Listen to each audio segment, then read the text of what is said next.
Good evening అండి. Okay. సౌర వ్యవస్థ, సోలార్ సిస్టమ్, సౌర వ్యవస్థ గురించి ఇప్పుడు తెలుసుకున్నాం. సూర్యుడిని కేంద్రంగా తీసుకొని దాని చుట్టూ తిరిగే గ్రహాలు, ఉపగ్రహాలు, గ్రహశలకాలు, ధూమకేతువులు కలిపి సౌర వ్యవస్థ అంటే వీటన్నిటిని కలిపితేనే సౌర వ్యవస్థ అవుతుంది. అంటే సౌర కుటుంబం అని చెప్పవచ్చు. సూర్యుడిని కేంద్రంగా తీసుకొని దాని చుట్టూ తిరిగే గ్రహాలు, ఉపగ్రహాలు, గ్రహశల్కాలు, అన్నిటినీ కలిపి సౌర కుటుంబం, సౌర వ్యవస్థ అంటాం.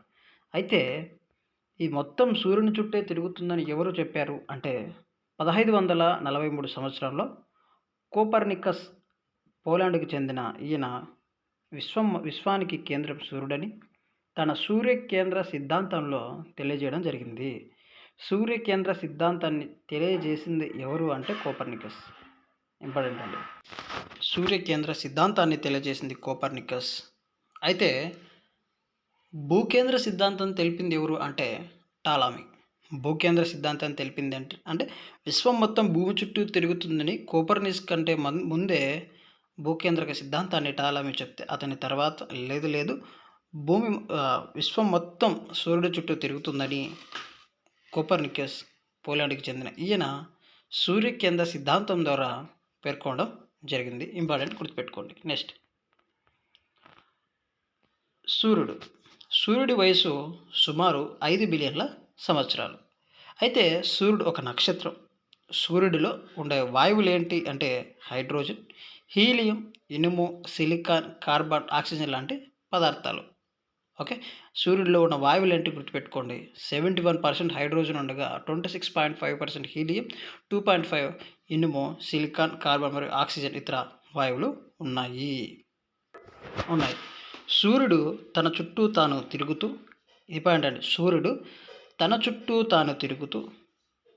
తిరుగుటకు ఎన్ని రోజులు టైం పడుతుంది? సూర్యుడు తన చుట్టూ తాను తిరుగుటకు, మిగతా గ్రహాలు తన చుట్టూ తాను తిరుగుతూ సూర్యుడి చుట్టూ ఒక రౌండ్ వేస్తాయి. ఇక్కడ సూర్యుడు తన చుట్టూ తాను తిరుగుటకు పట్టు కాలం ఎంత అంటే 27 రోజులు. Very very important.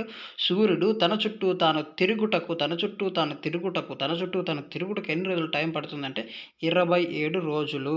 Important point, 27 రోజులు. సూర్యుడు వాయు పదార్థం కావటం వల్ల ఆత్మభ్రమణానికి మధ్యలో 25.33 రోజులు, ధృవాల మధ్య 33 రోజుల సమయం తీర్చుకుంటుంది. ఆత్మభ్రమణానికి మధ్యలో 25.33 రోజులు, ధృవాల వద్ద 33 రోజులు. మరీ అంత డీప్గా ఏం అడగడు. సూర్యుడు తన చుట్టూ తాను తిరుగుటకు పట్టుకాలం 27 రోజులు, గుర్తుపెట్టుకోండి చాలు. నెక్స్ట్, సూర్యుడిని విభజించినప్పుడు సూర్యుడి లోపల పొర, బాహ్య పొరలుగా తీసుకుంటాం. అంటే అంతర్పొరలు, బాహ్య పొరలుగా తీసుకోవచ్చు. ఏంటి ఆ అంతర్పొరలు, బాహ్య పొరలు అంటే అంతర్పొర అంటే సూర్యుడి ఎక్కడుంటుంది? అంతర్పొరలో కోర్ అనే భాగం అంటే సూర్యుడి మధ్య భాగంలో ఉంటుంది. సూర్యుడి ఇమేజ్ ఇచ్చాను చూడండి, అక్కడ సూర్యుడి మధ్య భాగంలో ఉంటుంది.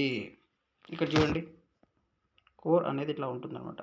సూర్యుడి మధ్య భాగంలో, అర్థమవుతుందా? ఇక్కడ పెట్టాను చూడండి.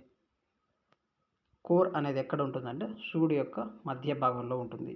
అత్యధిక వేడి ఉంటుందండి ఇక్కడ. Central part of the sun. Temperature వచ్చేసి దాదాపు 15 మిలియన్ డిగ్రీలు ఉంటుంది. 15 మిలియన్ డిగ్రీలు. చూడండి,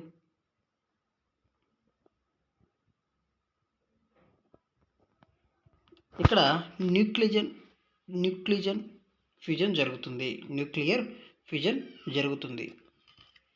ఫ్యూజన్ని తెలుగులో ఏమంటాము అంటే అణు సంలీలనం లేదా కేంద్రక సంలీలనం అంటాం. అణు సంలీలనం లేదా కేంద్రక సంలీలనం. ఇంకా ఇక్కడ ఏం జరుగుతుంది అంటే హైడ్రోజన్ హీలియంగా మారుతుంది. సూర్యుడి యొక్క శక్తి ఇక్కడే ఉత్పత్తి అవుతుంది. హైడ్రోజన్ హీలియంగా ఎక్కడ మారుతుంది అంటే కోర్ భాగంలో మారుతుంది. ఇంపార్టెంట్, గుర్తుపెట్టుకోండి. ఇక్కడే న్యూక్లియర్ ఫ్యూజన్ ఉంటుంది. ఓకే, చెప్పాను. హైడ్రోజన్ హీలియంగా మారుతుంది. సూర్యుడి శక్తి ఇక్కడే ఉత్పత్తి అవుతుంది. క్లియర్గా అర్థం కాకపోతే మళ్ళీ వినండి, అర్థం చేసుకుంటూ వినండి. తర్వాత రేడియేటివ్ జోన్. కోర్ బయట ఉంటుంది. కోర్ యొక్క బయట ఉంటుంది. మళ్ళీ ఒకసారి ఇమేజ్ చూడండి, మీకు అర్థమవుతుంది. కోర్ యొక్క బయట ఉంటుంది. ఇక్కడ ఎనర్జీ రేడియేషన్ ద్వారా బయటకు వస్తుంది. ఎనర్జీ రేడియేషన్ ద్వారా బయటకు వస్తుంది. ఒక ఫోటాన్ బయటకు రావడానికి లక్షల సమయాలు పడుతుంది. లక్షల సంవత్సరాలు పడుతుంది. ఒక ఫోటాన్ బయటికి రావడానికి ఎంత టైం పడుతుంది అంటే లక్షల సంవత్సరాలు పడుతుంది. లక్షల సంవత్సరాలు పడుతుంది. తర్వాత కన్వెన్షన్ జోన్, ఇది బయట పొర. గ్యాస్ కదలికలు అంటే వేడి గ్యాస్ పైకి, చల్లటి గ్యాస్ కిందికి. ఇక్కడ జరిగే ప్రాసెస్లో వేడి గ్యాస్ పైకి, చల్లటి గ్యాస్ కిందికి. ఇక్కడ హీట్ ట్రాన్స్ఫర్ కన్వెన్షన్ ద్వారా జరుగుతుంది. ఓకే, ఇదంతా ఓకే అండి. ఇక్కడ మరీ ఏమడగడు కానీ జస్ట్ తెలుసుకోండి. నెక్స్ట్ గ్రహాల గురించి అడిగినప్పుడు గ్రహశల్కాలు, భూమి అంటే ఏంటి, తర్వాత బుధుడు ఎన్ని రోజులు టైం పడుతుంది, పలాయన వేగం అంటే ఏంటి, ఇవన్నీ అక్కడ తెలుసుకుందాం. ఇక్కడ తెలుసుకోండి వాట్ ఈజ్ వాట్. తర్వాత బాహ్య పొరలు, ఇక్కడ ఇంపార్టెంట్ అండి. బాహ్య పొరలు ఫోటోస్పియర్ అంటే మనకు కనిపించే సూర్యుడి ఉపరితలం, మనకి కనిపించే సూర్యుడి యొక్క ఉపరితలాన్ని ఫోటోస్పియర్ అంటాం. ఇక్కడ ఉష్ణోగ్రత 5500. సన్ స్పాట్స్ ఇక్కడ కనిపిస్తాయి. దీని నుండి అప్పుడప్పుడు సౌరజాలాలు వెలువడతాయి. Very very important. ఎక్కడ నుంచి సౌరజాలాలు వెలువడతాయి అంటే ఫోటోస్పియర్ నుంచి సౌరజాలాలు వెలువడడం జరుగుతుంది. ఫోటోస్పియర్ నుంచి సౌరజాలు వెలువడతాయి. అంటే 11 సంవత్సరాలకు ఒకసారి భూమిపై వెదజల్లుతూ ఉంటాయి. వీటినే సౌర సునామీలని, సౌర తుఫానులు అని కూడా పిలుస్తారు. 11 సంవత్సరాలకు ఒకసారి భూమి వైపు వెదజల్లుతూ ఉంటాయి. వీటినే సౌర సునామీలు అని, సౌర తుఫానులు అని అంటాం. వీటిని ఈ సన్ స్పాట్ నుంచి వెలువడే యొక్క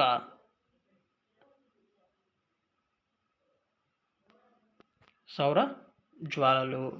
గుర్తుపెట్టుకోండి, ఎన్ని సంవత్సరాలకు ఒకసారి అంటే 11 సంవత్సరాలకు ఒకసారి. తర్వాత వీటి వల్ల, సౌర జాలాల వల్ల ఏమవుతుంది అంటే కమ్యూనికేషన్ రంగానికి దెబ్బ పడుతుంది. వెరీ వెరీ ఇంపార్టెంట్ అని. ఈ 11 సంవత్సరాలకు ఒకసారి భూమిపై వెదజల్లుతున్న సౌరజాలాల వల్ల, సౌర సునామీల వల్ల లేదా సౌర తుఫాన్ల వల్ల ఎవరికి దెబ్బ, ఏ రంగానికి దెబ్బ అంటే కమ్యూనికేషన్ రంగానికి దెబ్బ పడుతుంది. Very very important.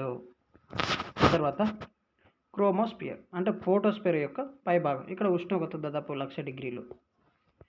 ఎర్రటి కాంతి, ఇది ఎరుపు రంగులో ఉండటం వల్ల దీనికి క్రోమోస్పియర్ అనే పేరు వచ్చింది.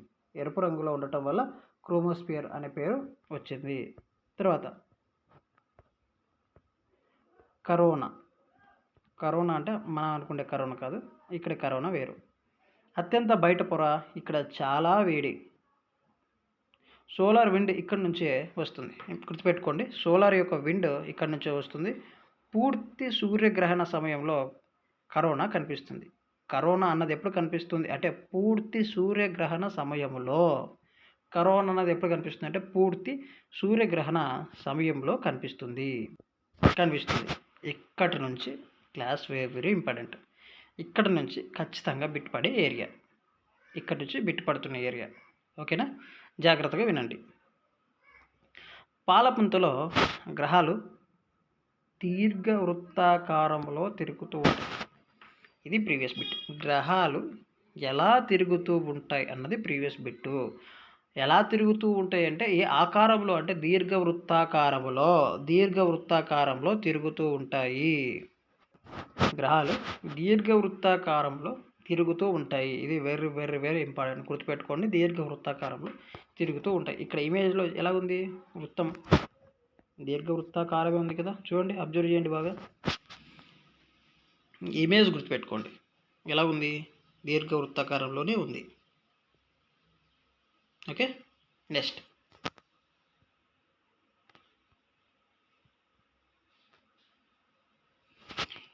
8 గ్రహాలలో మొదటి 4 గ్రహాలను అంతర్గ్రహాలు అని, టెర్రస్ట్రియల్ ప్లానెట్స్ అని, శిలా గ్రహాలని అంటారు. మొదటి 4 గ్రహాలని అంటే సూర్యుడికి దగ్గరగా మొదటి 4 గ్రహాలని ఏమంటారంటే అంతర్గ్రహాలు అంటాం. టెర్రస్ట్రియల్ ప్లానెట్స్ అని, శిలా గ్రహాలు అని అంటాము. అయితే చివరి 4 గ్రహాలని బాహ్య గ్రహాలని, మహాగ్రహాలని లేదా జోవియర్ గ్రహాలు అని అంటాము. చివరి 4 గ్రహాలను మహాగ్రహాలని, బాహ్య గ్రహాలని జోవియర్ ప్లానెట్స్ అని అంటాం. గుర్తుపెట్టుకోండి, చాలా చాలా ఇంపార్టెంట్. తర్వాత సూర్యుడి నుండి ఉండే దూరాన్ని బట్టి 2 రకాలుగా విభజించడం జరిగింది. సూర్యుడి నుంచి ఆ గ్రహాలు ఉండే దూరాన్ని బట్టి 2 రకాలుగా విభజించడం జరిగింది. అవి ఇన్ఫీరియర్ గ్రహాలు, సుపీరియర్ గ్రహాలు. ఇన్ఫీరియర్ గ్రహాలు, సుపీరియర్ గ్రహాలు. సుపీరియర్ గ్రహాలు బుధుడు, శుక్రుడు, భూమి వీటిని ఇన్ఫీరియర్ గ్రహాలు అంటారు. బుధుడు, శుక్రుడు, భూమి వీటిని ఇన్ఫీరియర్ అంటే సూర్యుడికి దగ్గరగా ఉన్న గ్రహాలు, మరీ దగ్గరగా ఉన్నవే కాబట్టి మొదటి 3 గ్రహాలు కాబట్టి వీటిని ఇన్ఫీరియర్ గ్రహాలు అంటారు. ఇలా అడగచ్చు, క్రింది వాటిలో ఇన్ఫీరియర్ గ్రహాలు ఏంటి? కానిది ఏంటి? 4 గ్రహాలు ఇచ్చినప్పుడు బుధుడు, శుక్రుడు, భూమి, అంగారకుడు ఇచ్చినప్పుడు అలా కన్ఫ్యూజ్ అయ్యే ఛాన్సెస్ ఎక్కువ ఉంటుంది కాబట్టి గుర్తుపెట్టుకోండి. ఇన్ఫీరియర్ గ్రహాలు అనగా ఈ 3 గ్రహాలు ఉంటాయి.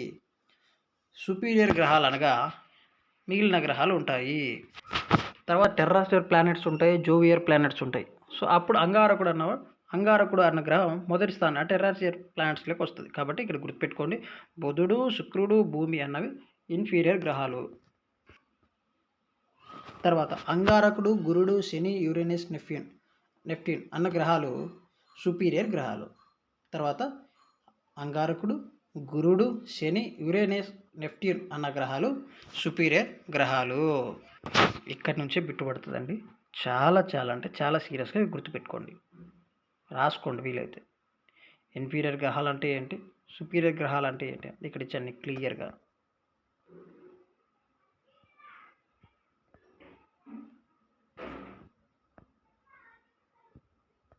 ఇక్కడ చూడండి,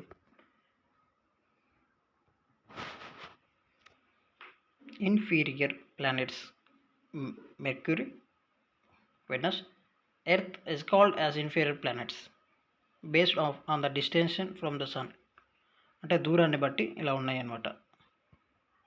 తర్వాత ఇక్కడ బేస్డ్ ఆన్ ద ఫిజికల్, ఇక్కడ చూడండి వీటిని బట్టి ఇక్కడ దూరం పెట్టారు. జోవియన్ ప్లానెట్స్ మీకు ఈ ఇమేజ్లోనే కంటెంట్ మొత్తం ఉంది. ఓకే,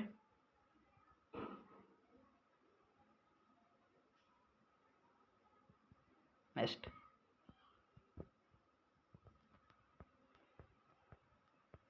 గ్రహాల యొక్క భౌతిక లక్షణాలను బట్టి 2 రకాలుగా విభజించారు. గ్రహాల యొక్క భౌతిక లక్షణాలను బట్టి 2 రకాలుగా విభజించారు. ఇన్నర్ ప్లానెట్స్ అని, అవుటర్ ప్లానెట్స్ అని. ఇన్నర్ ప్లానెట్స్ అంటే లోపలిగా ఉన్నాయి, అవుటర్ ప్లానెట్స్ అంటే దూరంగా ఉన్నాయి. ఇక్కడ చూడండి ఇన్నర్ ప్లానెట్స్ అనగా బుధుడు, శుక్రుడు, భూమి, అంగారకుడు. బుధుడు, శుక్రుడు, భూమి, అంగారకుడు అంటే అధిక సాంద్రత కల వీటిని టెర్రాస్ట్రియల్ గ్రహాలు అని కూడా అంటారు. అధిక సాంద్రత కలిగినవి అంటే వీటి యొక్క భౌతిక లక్షణాలను బట్టి, అంటే సాంద్రత ఇలాంటి లక్షణాలను బట్టి వేరు చేశారనమాట. ఈ అధిక సాంద్రత కలిగినది ఏంటంటే బుధుడు, శుక్రుడు, భూమి, అంగారకుడు.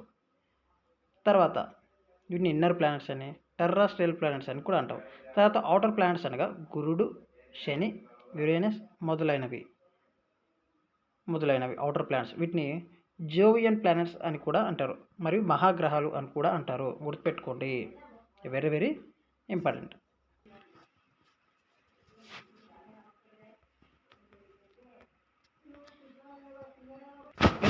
ఇదే అండి ఈరోజు క్లాసు. నెక్స్ట్ క్లాస్ ఇంకొంచెం డీప్గా ఉంటుంది.